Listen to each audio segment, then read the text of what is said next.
everyone. Galit Ventura Rosen here. Angela Giles here. And we are the co-founders of Everyday Woman. We're so excited to bring to you this really cool topic today. What are we talking about, Galit? What are we talking about today? How to empower women. You empower women. When we talk about the characteristics that we love to see in the everyday woman, one of the things that is close and near and dear to my heart is the idea that as women we can absolutely choose to empower other women. Yeah, you know, it's interesting. You said something there that I really picked up on. You can choose. You? No. You choose. You can make that choice. You know, I love that word. Mm-hmm. And you know, it's really interesting because a lot of times we're all good women. We're all good people. But really, you really need to think about what are you doing in your daily life to empower other women and to choose. So, for example, if you're at the office and your coworker starts gossiping about another woman, coworker, you can make that choice whether you're going to disempower yourself by talking about someone else, or make the choice to walk away and not have that conversation because you're empowering women as a whole because you're being supportive. It's so funny that you brought up that conversation.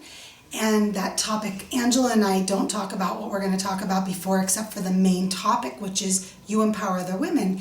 And what she said is so interesting because as I was growing up as a mom, and I was a mom, first-time mom really young, I always had women around me that were talking about other women. And they didn't ever share with me the gossip because they knew I didn't continue it. It always seemed to stop with me. So a lot of times I had no idea what was happening. But it's so interesting because if somebody chooses to speak about another woman in a bad way, you have a choice to kind of put up a stop and say, I'm not interested in listening to that or being a part of it. Exactly. And I'm kind of one of those people that's known as, nobody tells me anything, right? Like, I'm just like, no, I don't want to do that. So I really think that's part of it. But the other piece is, you know, you can make a conscious choice out there to start empowering yourself, because when you empower yourself to make your own choices, you set an example for other women to start empowering themselves and empower other women, right? And part of that is doing things like nominating other women to positions. Do you know what I mean? Yes. I think that there's a really large misconception, and don't get me wrong, I know that there's a reason that it exists that relates to the idea that women have to be cutthroat with other women. But what Angela and I have experienced, and why we decided to put together Everyday Woman Community, is we have experienced the opposite. I'll give you a quick example. When I first got into the professional speaking world, and the online world and social media makes everything so small today, I had a woman reach out to me and say, hey Galit, I saw you're starting to speak. I'd love to introduce you to 3 event planners and a speaking agent and 2 organizations you could speak at. Well, that's really what we're about. Yeah. We don't believe that because I connect you with another woman or an organization or an event planner to speak, that it's going to take away from one of us. No. And of course that's a very specific example. But some of the everyday woman examples would be if there's an ability for someone in your office, someone in your life to succeed, why not share with them the ways that they can? Well, I think that's really good. And you know, it's interesting what I have found too that's hard too is when you don't feel empowered yourself, when you're constantly super critical of you, it's harder, I think, to empower other women.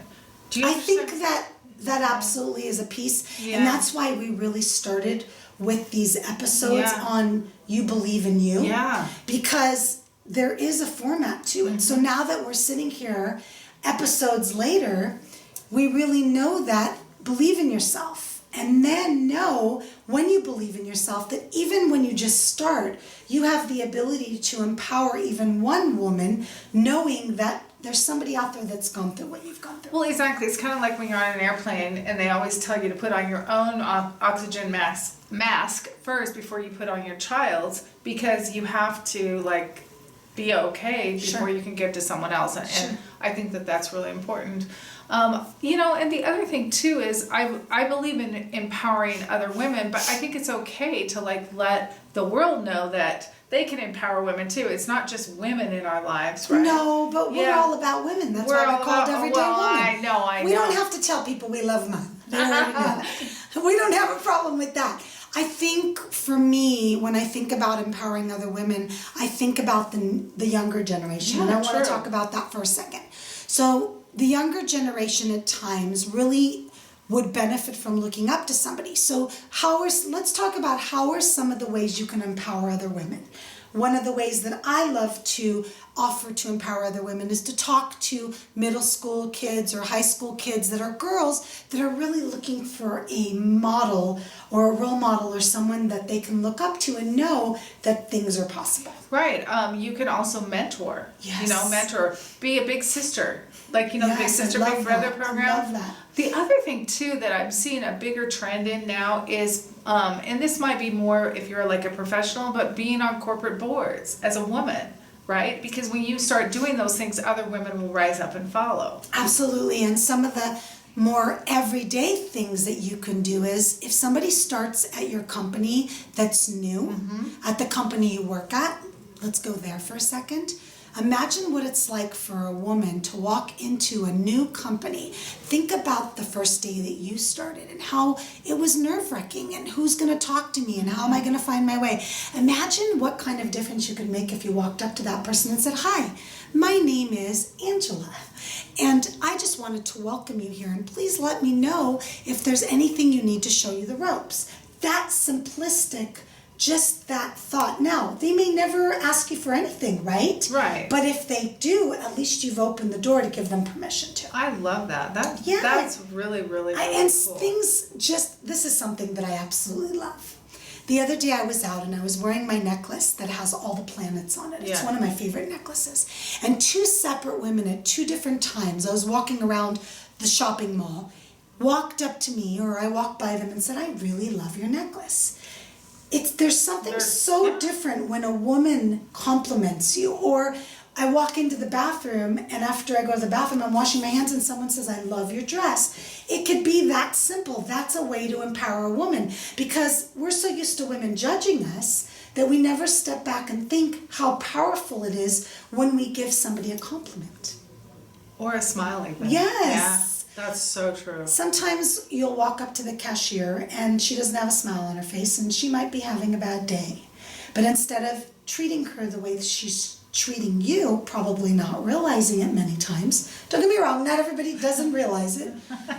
You can say, "Hi, how are you today?" The tone of voice, the way you look at them, the eye engagement, the smile, it possibly could turn around their entire day. And sometimes it's, yes, Angela and I, we love to get in front of groups and empower other women and do things like Everyday Woman. But it could be even the most simple things of you talking to your own daughter and just asking her, "How's your day been? What's going on at school?" And as a mom or a friend or a sister or a daughter, try to influence somebody positive. I like that too. And the other thing for me, owning my own business, I get a lot of emails, and it's just, this is a good reminder to me. I get so many emails asking for support or help. It's just taking time, even if I just pick one person every day that I can write an email back and give like a little suggestion, just take 5 minutes, right? Yeah, we love to do that online. Yeah. The online world has made everything so small. And yes, Angela and I get paid for our area of expertise, but it doesn't mean we love to respond in these groups when someone's asking for a tech question or a marketing question. I love tech and marketing. Or a business or speaking question. It takes me 3 seconds to private message or just comment where I'm at least supporting them. But more than anything, for me, you empowering women is leading by example. Exactly. Absolutely. So I challenge you to go out every single day and see how you can lead by example and help empower other women. There's a movement here. And our movement, in our mission statement, on our manifesto, everything says women empowering women. You empower women. You allow yourself to get empowered. That word is just so powerful even when you just say it. It really is. I love it. I love it. Well, thank you for joining us for another episode of Everyday Woman. My name is Galit. And I'm Angela. And UN And me equals community. in the Everyday Woman.